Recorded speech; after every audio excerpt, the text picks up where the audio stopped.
पहले खबर को पढ़ते हैं, बीबीसी न्यूज की खबर है यह। James Webb telescope reveals new detail in famous supernova.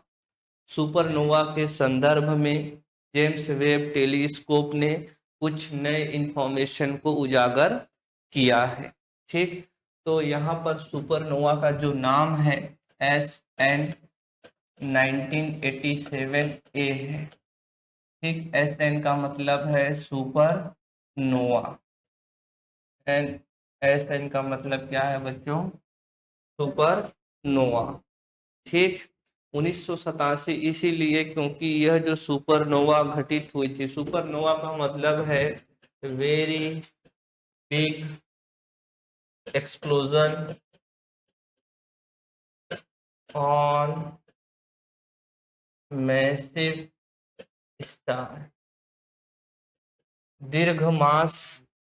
दीर्घ द्रव्यमान वाले तारे में विस्फोट की घटना को ही क्या कहते हैं? सुपरनोवा। तो एक तारा है जिस पर क्या हुई है? सुपरनोवा की घटना हुई थी। कब? तो 1987 में हुई थी।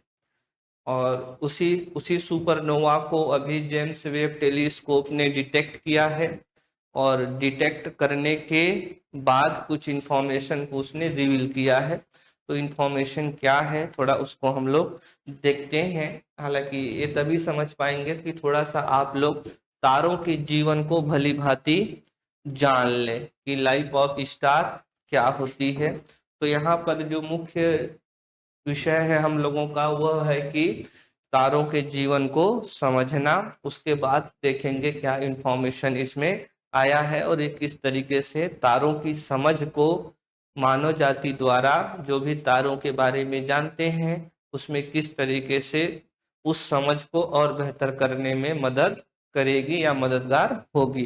तो तारों के जीवन को थोड़ा हम लोगों को जानना पड़ेगा। देखिए, इस प्रकृति में कोई भी चीज शाश्वत नहीं है, कोई भी चीज शाश्वत नहीं है। कुछ चीजों को छोड़ दें, बहुत ही अल्प चीजों को, तो वही शाश्वत है, जिसको वेदों में रीत कहा गया है। बाकी हर चीजें क्या होती हैं? परिवर्तनशील हैं। चाहे वो खगोलीय पिंड हो, चाहे चाहे वह अपरा वस्तु हो, यानी इस पृथ्वी से बाहर की, या फिर वो परा वस्तुएं हो, या फिर यहाँ पर, यानी कि कुल मिलाकर जो भी वस्तुएं हैं उन सब में क्या होता है? लगातार परिवर्तन होता है। हर एक वस्तु का जन्म होता है और हर एक वस्तु की मृत्यु होती है, चाहे वो सजीव हो चाहे वो निर्जीव हो। सजीव भी जन्म लेता है और हाँ, तो जैसे यह एक पेन है तो इसका भी एक लाइफ होगा। ये नहीं है कि चिरंतन काल तक ये पेन चलता रहेगा। इस पेन को किसी कंपनी ने बनाया होगा, तब इसका क्या हुआ होगा? जन्म। कभी न कभी ये पेन क्या हो जाएगी? डेड हो जाएगा। कभी न कभी ये बोर्ड क्या हो जाएगी? डेड हो जाएगी। कुर्सी कभी न कभी, जो बचपन में कुर्सी थी वो आज आज भी आपके घर में है क्या? तो यानी उस कुर्सी की क्या हो गई? मृत्यु हो गई। तो कोई भी चीज है, जैसे मोबाइल फोन होता है, एक समय आने के बाद वो क्या हो जाती है? डेड हो जाती है। चार्जर एक समय आने के बाद डेड हो जाती है। तो कोई भी वस्तु हो इस दुनिया में, उसका एक जीवन काल होता है, उसका एक लाइफ साइकिल होता है। और लाइफ है यानी उसका जन्म भी होगा, उसकी मृत्यु भी होगी। और जैसे मानव का जीवन होता है, इसमें डिफरेंट स्टेजेस आते हैं। जैसे अगर अध्यात्म में बात करें या दर्शन में, तो 4 आश्रम हैं। 4 आश्रम कौन कौन से हैं? तो ब्रह्मचर्य है, फिर गृहस्थ है, फिर वानप्रस्थ है, फिर सन्यास है। तो वैसे क्या, अगर हम लोग के जीवन की अवस्था अगर वैज्ञानिक रूप से बात करें, तो पहले हम लोग नवजात होते हैं, फिर शिशु में तब्दील हो जाते हैं, फिर बालक हो जाते हैं, फिर टीनेजर यानी किशोर हो जाते हैं, फिर युवा हो जाते हैं। समझ रहे हैं? इसके बाद हम लोग कभी न कभी वृद्धावस्था भी आएगा।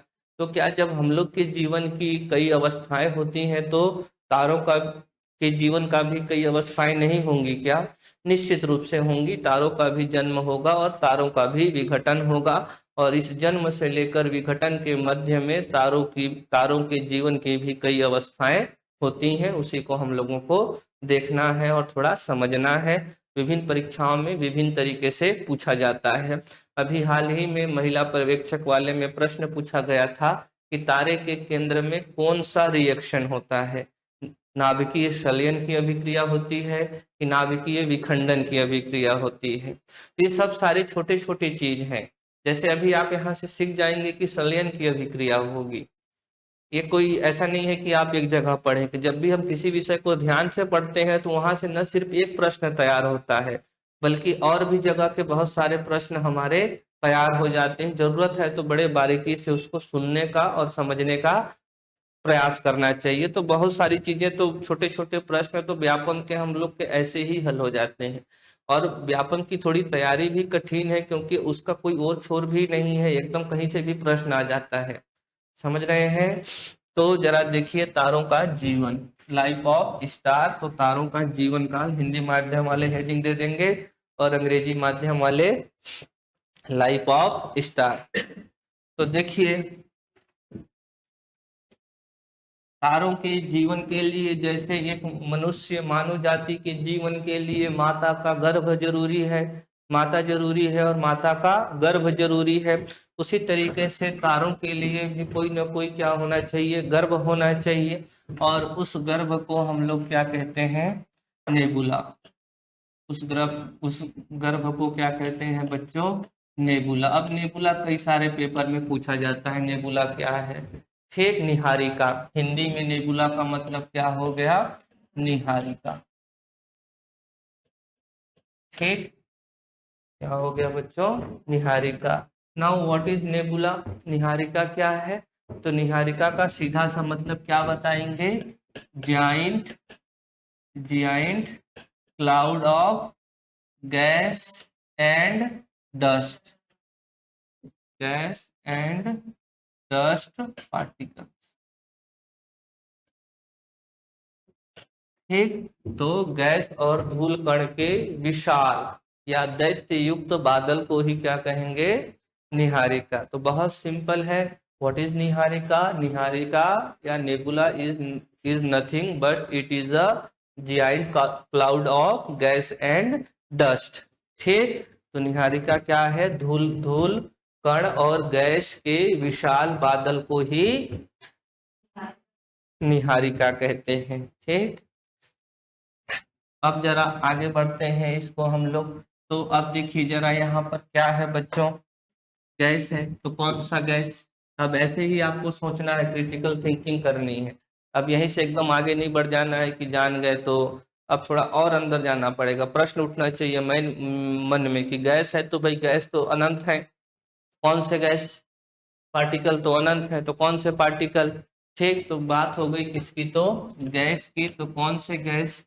तो मोस्टली क्या रहता है इसमें? हाइड्रोजन रहती है और हीलियम रहती है, और बहुत ही अल्प मात्रा में, बहुत ही नेग्लिजिबल क्वांटिटी में क्या रहेगा? तो वहां पर कुछ CH4 हो सकता है, कुछ CO2 हो सकता है। ठीक, लेकिन अधिकांश क्या रहेगा? हाइड्रोजन रहेगा और हीलियम रहेगा। और इन सब में भी सबसे ज्यादा कौन रहेगा? तो हाइड्रोजन रहेगी। सबसे ज्यादा कौन रहेगा? हाइड्रोजन रहेगा। डस्ट पार्टिकल में यहाँ पर कि इसमें क्या रहते हैं? बहुत छोटे छोटे पेबल्स होते हैं, बहुत छोटे छोटे क्या रहते हैं? पेबल्स होते हैं। ठीक, तो ये हमारा क्या हो गया? निहारिका हो गया। और यही क्या है? तारे का गर्भा बीज है, यहीं से तारे की बीज पनपेगी। ठीक, तो यह जो नेबुला होता है, इस नेबुला के एक हिस्से में ही कभी कभी ये जो डस्ट पार्टिकल है या ये जो हाइड्रोजन के एटम्स हैं, ग्रेविटेशन के कारण एक दूसरे के करीब आने लगते हैं, और एक दूसरे के करीब आते रहते हैं, और करीब आने के कारण वह घूमने भी लगते हैं। तो क्या होगा? शुरू में क्या होता है? देखिए, ये जो चीजें हम बता रहे हैं सारी हाइपोथेसिस है, परिकल्पना है, अभी तक इसका शुद्ध प्रमाण नहीं है। अभी ये जो दिखाए ना टेलीस्कोप, इसी से हम लोग कभी न कभी एकदम सटीक कंसेप्ट तक पहुंचेंगे। लेकिन अभी जो कथा हम सुनाने जा रहे हैं, यह क्या है? एक हाइपोथेसिस है। बहुत सारी चीजों को अभी नहीं जाना गया है, एक परिकल्पना बनाई गई है। तो इस नेबुला के किसी, ये बहुत बड़ा होता है, बहुत ही बड़ा होता है नेबुला। इसके किसी एक हिस्से में मानिए कि जो हाइड्रोजन के जो परमाणु है गुरुत्वाकर्षण के करीब आते हैं और गुरुत्वाकर्षण के करीब आने के कारण एक दूसरे से टकराते हैं और टकराते हुए वो लगातार घूमने भी लगते हैं।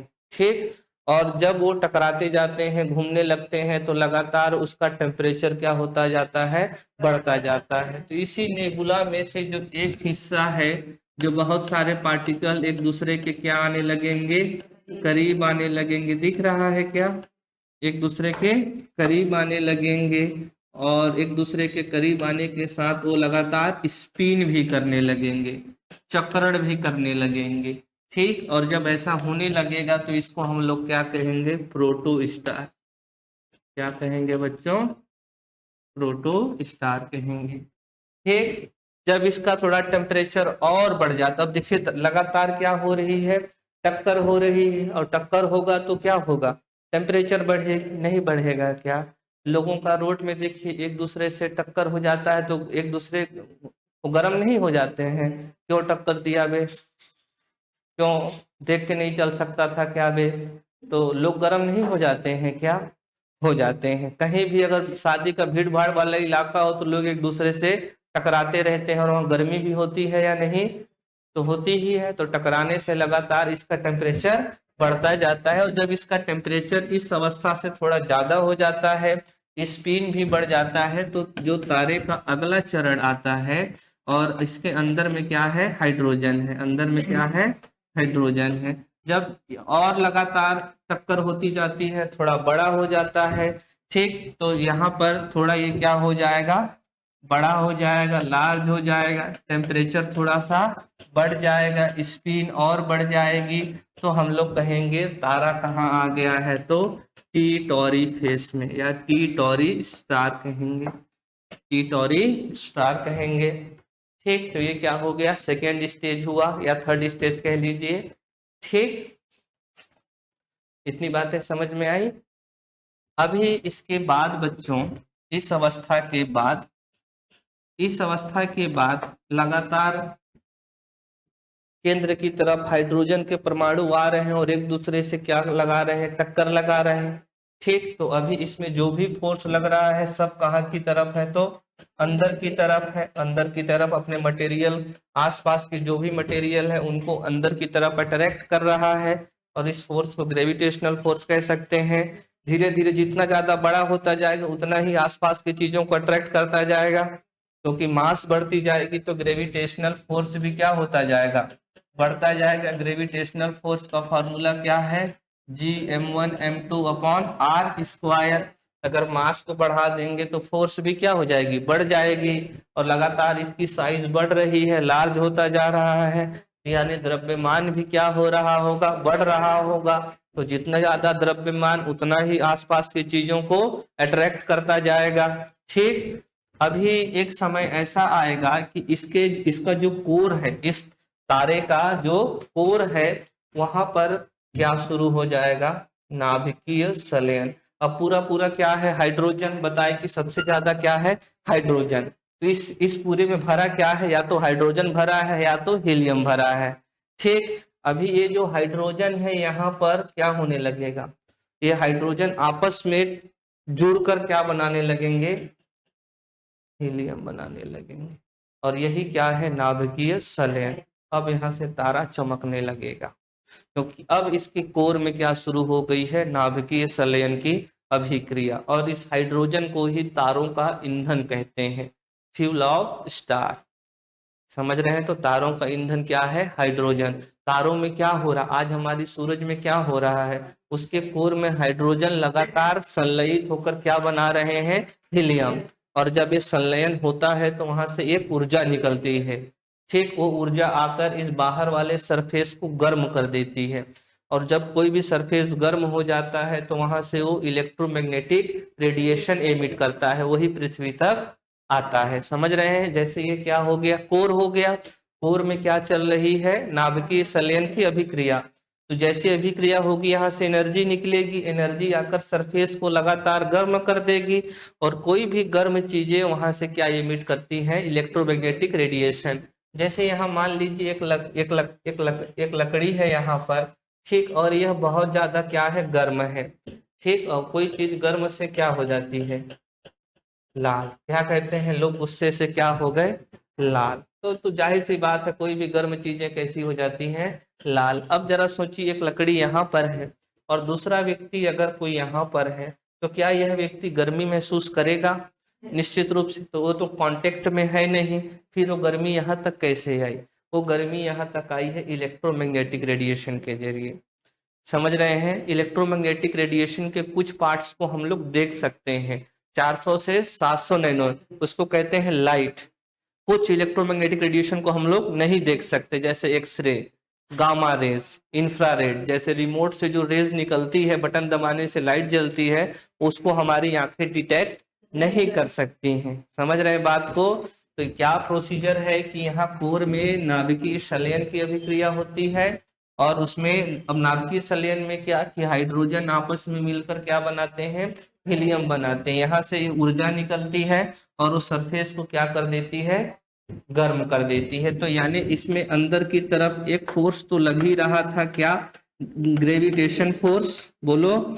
लेकिन जब से नाभिकीय संलयन अभिक्रिया हो गई, तब से क्या है, तो बाहर की तरफ, बोलो,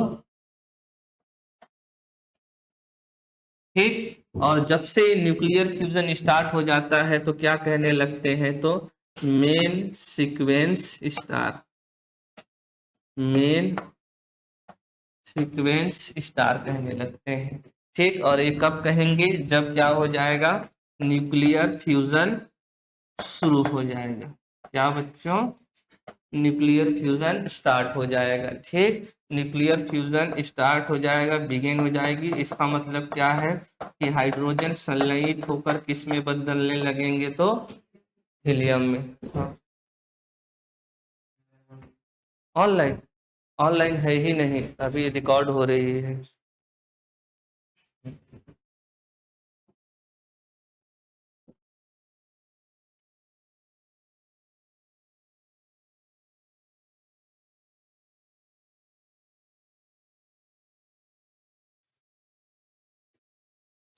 आज उतना ही है, इसको रिकॉर्ड करके डलेगा, बोल दीजिएगा, कुछ देर बाद डल जाएगा ये, ठीक। तो ये जो न्यूक्लियर फ्यूजन है, यह स्टार्ट हो गया, तो यानी स्टार कहाँ पहुंच गया है, न्यूक्लियर मेन सीक्वेंस स्टार में पहुंच गया। हमारा सन अभी इसी स्टेज में है, ठीक। हमारा जो सूरज है, सूर्य इसी अवस्था में है, यानी अभी हमारे सूरज की कौन सी अवस्था चल रही है, मेन सीक्वेंस स्टार चल रही है, ठीक। इतनी बातें हुई, क्या समझ में आया? क्या मेन सीक्वेंस स्टार कब कहेंगे, जब से क्या शुरू हो जाएगा, न्यूक्लियर फ्यूजन शुरू हो जाएगी, ठीक। इतनी बातें स्पष्ट है। अब यहाँ से, ठीक, अब यहाँ से आगे बढ़ाते हैं इसको, कि ये क्या हो गया बच्चों, मेन सीक्वेंस स्टार। और मेन सीक्वेंस स्टार यानी कि, और ये कहाँ हो रही है बच्चों, कोर में, ध्यान में रखना। जो भी स्टार का क्या है, कोर है, वहां पर फ्यूजन हो रहा है। और ये क्या हो गया, तो मेन सीक्वेंस स्टार हो गया, मेन सीक्वेंस स्टार हो गया, ठीक। अभी अब जरा सोचिए कि सूरज सूरज में एनर्जी कब से प्रोड्यूस होना शुरू हुई है, जब से फ्यूजन स्टार्ट हुआ है, जब से नाभिकीय संलयन की अभिक्रिया शुरू हुई। उससे पहले तो केवल वो गर्म हो रहा था और स्पिन कर रहा था, लेकिन वो चमकने कब से लगा, न्यूक्लियर फ्यूजन शुरू हुआ। और न्यूक्लियर फ्यूजन में हो क्या रहा है, हाइड्रोजन किसमें तब्दील हो रही है, हीलियम में। अब बच्चों उसके कोर में हाइड्रोजन कभी ना कभी क्या हो जाएगा, समाप्त हो जाएगा, होगा या नहीं? अब जैसे ही हाइड्रोजन समाप्त हुआ, वहीं से मृत्यु का चरण शुरू हो गया तारे। समझ रहे हैं? ये सबसे लंबी अवस्था होती है तारे की। समझ रहे हैं? मेन सीक्वेंस स्टार ये सबसे लंबी अवस्था होती है। तो लेकिन कभी ना कभी सूरज के कोर में हाइड्रोजन क्या हो जाएगी, खत्म हो जाएगी, नहीं होगी क्या, हो जाएगी ना। तो जरा देखिए कि अगर फिर इसमें क्या हो जाए कि हाइड्रोजन खत्म हो जाए, हाइड्रोजन हाइड्रोजन खत्म हो जाए या हाइड्रोजन की आपूर्ति रुक जाए, हाइड्रोजन की आपूर्ति रुक जाए। और जब हाइड्रोजन की आपूर्ति रुक जाएगी, हाइड्रोजन की आपूर्ति रुक जाएगी, तो यानी कि केवल अब क्या रह गया, अंदर वाला फोर्स क्या रह गया, अंदर वाला फोर्स। और यहाँ पर अब सिर्फ क्या है, हीलियम है, सिर्फ क्या है, हीलियम है। ठीक, ये जो बाहर वाला, जब जो बाहर वाला था, ठीक, एक फोर्स कहाँ की तरफ ले जा रहा था, बाहर वाला। तो ये जो बाहर वाला हिस्सा रहेगा बच्चों, ये जो बाहर वाला हिस्सा रहेगा, कुछ तो ग्रेविटेशन के कारण सब आकर कहाँ समा जाएगा, कोर में। लेकिन जो एकदम बाहर वाले होंगे वो ग्रेविटेशन से बच जाएंगे, और वो कहाँ की तरफ चलते जाएंगे, बाहर की, तो चारों दिशा में फैलते जाएंगे। ठीक, और इस अवस्था को कहते हैं रेड जाइंट सुपरस्टार। यानी कि अब देखिए जरा यहाँ पर, रेड जाइंट स्टार कहते हैं। तो यानी मेन सीक्वेंस स्टार के बाद तारा कहाँ जाता है, रक्त दानव तारा अवस्था में। क्यों रेड कहते हैं इसको, रेड क्यों है, क्योंकि जैसे जैसे ये आगे की तरफ बढ़ेगा, अब ये तारे से दूर होता जाता है, तो इसके टेम्परेचर में कमी आती जाती है। अब अगर आग का फ्लेम है, अगर वो ब्लू दिख रहा है, मतलब वो हायर टेम्परेचर में जल रही है, और अगर वो रेड दिख रहा है, मतलब उसका टेम्परेचर क्या है, कम। तो यहाँ पर यह पहले ब्लू था, धीरे धीरे क्या होता जाता है, रेड। ठीक, जाइंट क्यों, क्योंकि लगातार फैल रहा है, बहुत बड़ा हो गया है, समझ रहे हैं। और जब हमारे तारे का यह अवस्था आएगी, तब ये अवस्था आएगी तो पृथ्वी बुध सब कहाँ आ जाएंगे, खत्म, पूरी कहानी, समझ रहे हैं। आज से 5 बिलियन वर्ष पश्चात हमारे तारे में हाइड्रोजन समाप्त हो जाएगा, हमारा तारा किस में प्रवेश कर जाएगा, न तो पृथ्वी रहेगी, न तो यानी हमारे पास मात्र 5 अरब वर्ष है कि दूसरा कोई ठिकाना खोज लें, नहीं तो 5 वर्ष बाद तो समाप्ति तो होनी ही है, समझ रहे हैं। इसी को लोग पहले प्रलय कहते थे। प्रलय कई कारणों से होगा, एक कारण आज आप यहाँ पर जान गए, और यह कोई पूरी कल्पना नहीं कि कल प्रलय होने वाला है, समाचार में जो आता है अफवाह वाला, वैसे वाला नहीं है, निश्चित है, समझ रहे हैं। अगर 5 बिलियन के अंदर अगर हम लोगों को दूसरा सौर मंडल नहीं मिला, तो इस मानव जाति का विघटन तय है। तो कितना टेम्परेचर में अगर ये आएगा तारे का, भले ही रेड दिख रहा है, अभी टेम्परेचर थोड़ा ही कम हुआ है, लेकिन इसकी तापमान बहुत ज्यादा है, बात को समझ रहे हैं। तो एक तारा का सबसे पहला फेस प्रोटो स्टार, फिर अब अंदर इसमें बहुत सारा प्रोसेस होता है, अभी उसकी चर्चा नहीं कर सकते। ये जो हीलियम है वो भी आपस में, क्योंकि बहुत ज्यादा ग्रेविटेशन, तो हीलियम आपस में मिलकर कार्बन बनाने लगते हैं, समझ रहे हैं। हीलियम हीलियम आपस में मिलेंगे ना, तो बड़े बड़े तत्व, ऐसे ही बहुत सारे तत्व बने हैं पृथ्वी में। अगर ये न होता तो बहुत सारे कार्बन वार्बन, ये चट्टान वट्टान न बने होते। ब्रह्मांड में सबसे अधिक क्या है, हाइड्रोजन ही है। हाइड्रोजन से ये iron, nickel, calcium, magnesium, beryllium, oxygen, nitrogen, ये सब कैसे बने, इसी तरीके से बने हैं। अगर ये सब तारे नहीं होते तो ये सभी बनते भी नहीं, केवल हाइड्रोजन और केवल हीलियम होते, समझ रहे हैं बात को। ठीक, तो ये हर तारा यहाँ तक आएगा, लेकिन इस अवस्था के बाद कुछ तारों का मार्ग अलग हो जाता है और कुछ तारों का मार्ग अलग हो जाता है। ठीक, तो अब यहाँ से 2 मार्ग बन जाएगा, एक हो जाएगा कि लो मास स्टार की नियति, ठीक, एक हो जाएगा लो मास स्टार, कम द्रव्यमान वाला तारा, और दूसरा क्या हो जाएगा, हाई मास स्टार। दूसरा क्या हो जाएगा बच्चों, हाई मास स्टार हो जाएगा। दूसरा क्या हो जाएगा, हाई मास स्टार हो जाएगा। ये जो लो मास स्टार है, इसका मतलब है कि ऐसा तारा जो हमारे सूरज के 5 गुना से कम रहता है।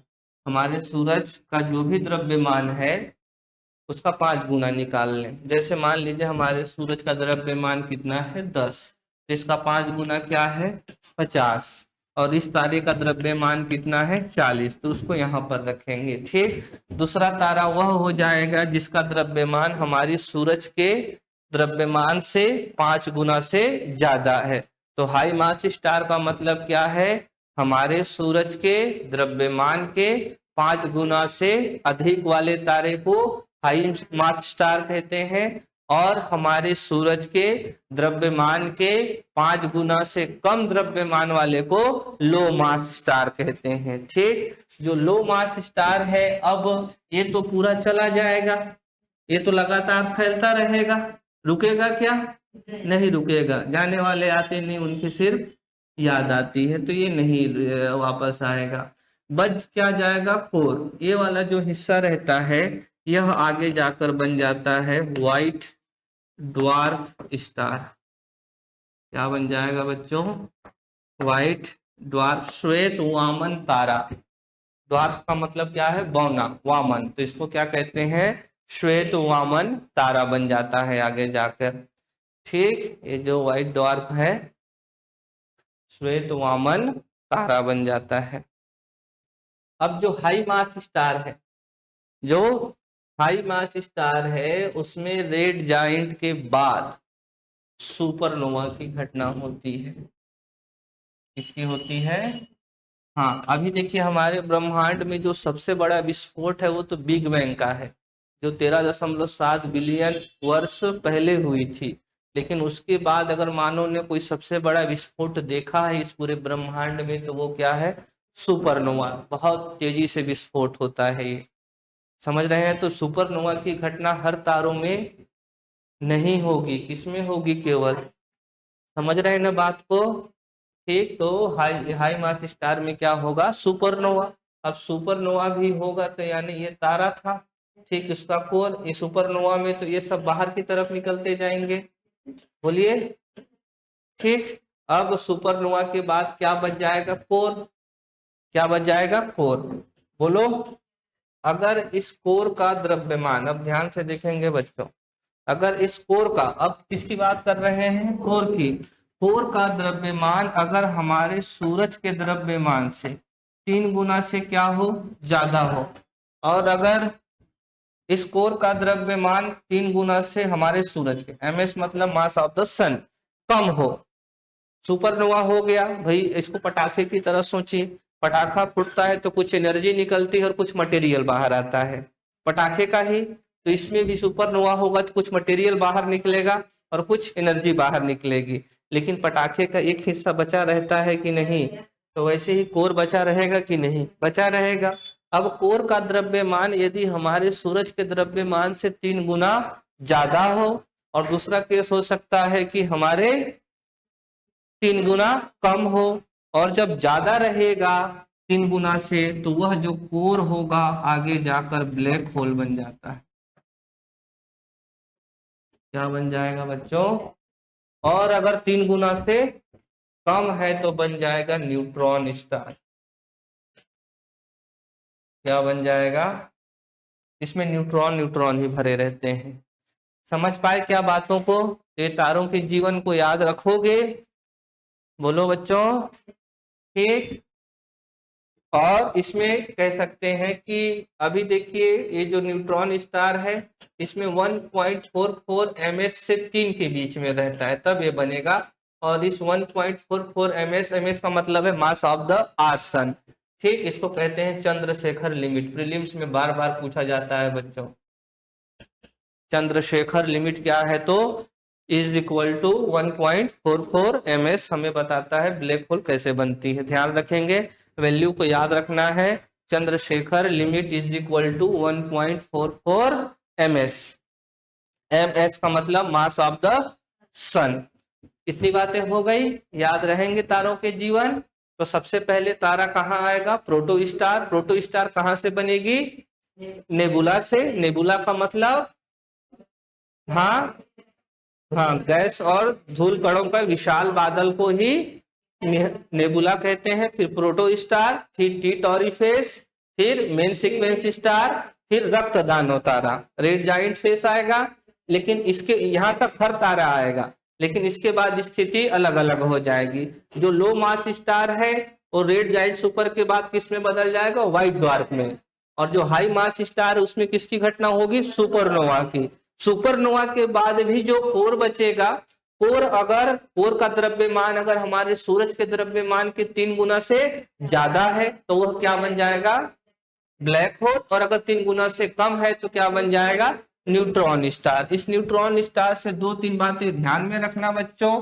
एक तो यह है कि ये जो न्यूट्रॉन स्टार है ये बहुत तेजी से रोटेट करता है, बहुत तेजी से रोटेट करता है, और जब ये रोटेट करता है तो यहाँ से इलेक्ट्रोमैग्नेटिक रेडिएशन निकलती है, इलेक्ट्रोमैग्नेटिक रेडिएशन निकलती है, और इस इलेक्ट्रोमैग्नेटिक रेडिएशन को कहते हैं पल्सर।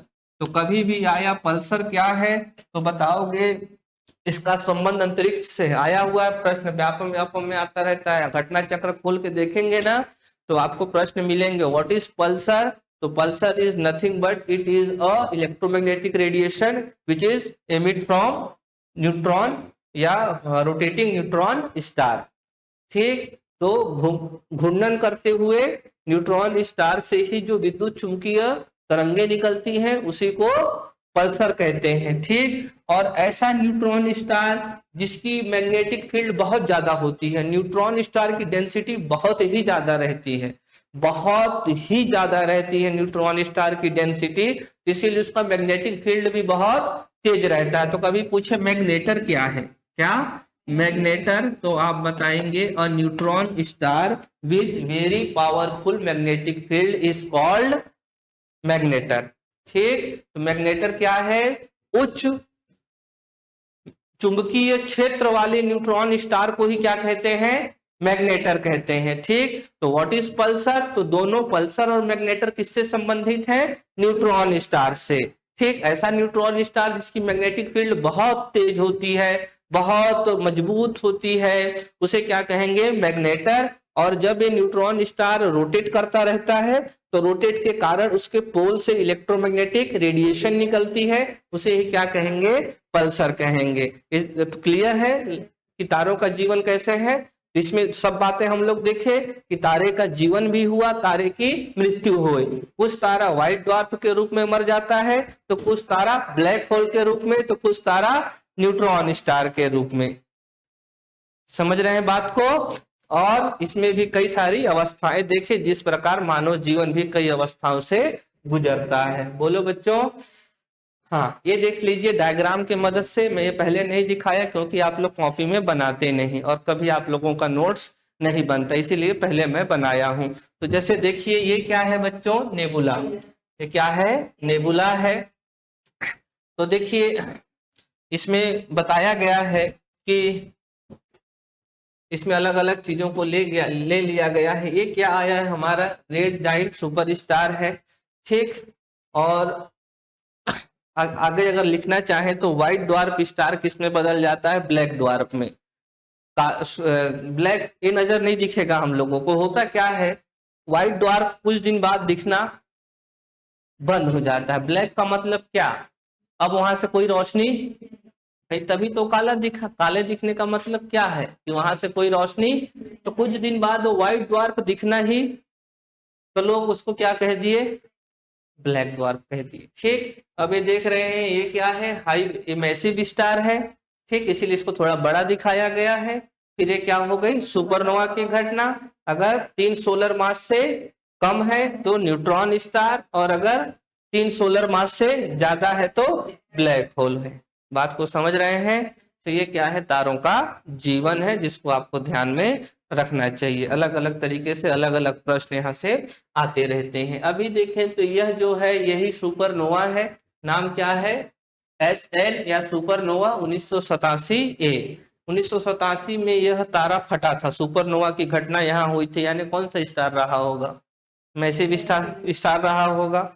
अब इसको अभी डिटेक्ट किया गया है, तो ये उसकी तस्वीर है। इसमें एक अचंभित चीज मिल गई है कि आमतौर पर विस्फोट कब होता था, जब वो किस में बदल जाता था, रेड जाइंट स्टार में। यहाँ पर ब्लू जाइंट में वो हो गया, विस्फोट हो गया। इसीलिए कह रहे हैं पूरी तरीके से अभी नहीं समझा गया, इसको और समझने की जरूरत है। लेकिन जो हम लोगों ने अभी तक पढ़ा वही अभी तक ज्ञात थियरी है, और उसी को आपको समझना है। कोई न्यू डेवलपमेंट होगा तो फिर हम लोग उसको देखेंगे। बात समझ में आई क्या, कोई डाउट है तारों के जीवन को लेकर। बोलो, नहीं है।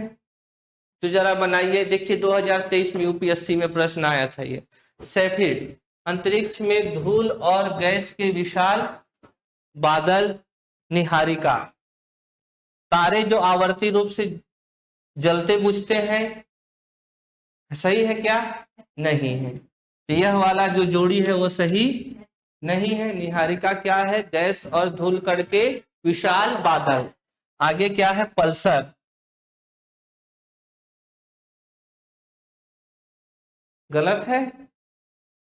न्यूट्रॉन तारे जब तब बनते हैं जब विशाल तारों का ईंधन, तो ये तो नहीं है। पल्सर एक आने वाली रोशनी है इलेक्ट्रोमैग्नेटिक, कहां से? न्यूट्रॉन तारे से। बोलो। और सैफिड का मतलब है, देखिए सैफिड यहां पर है, सैफिड ए है, ठीक, जो कभी जलते और बुझते रहते हैं। निहारिका क्या है? ये वाली बात हो गई। बोलो। और पल्सर क्या है? न्यूट्रॉन तारे जो तब बनते हैं जब विशाल तारों का ईंधन खत्म हो जाता है और फिर उनका निपात हो जाता है। बल्कि पल्सर क्या है? न्यूट्रॉन तारे, न्यूट्रॉन तारे में तो पहले ही हो गया ना वो तो। बोलो, सुपरनोवा से पहले ही तो खत्म हो गया है ना ईंधन, तो कोई भी सही नहीं है। ठीक, समझ रहे बात को?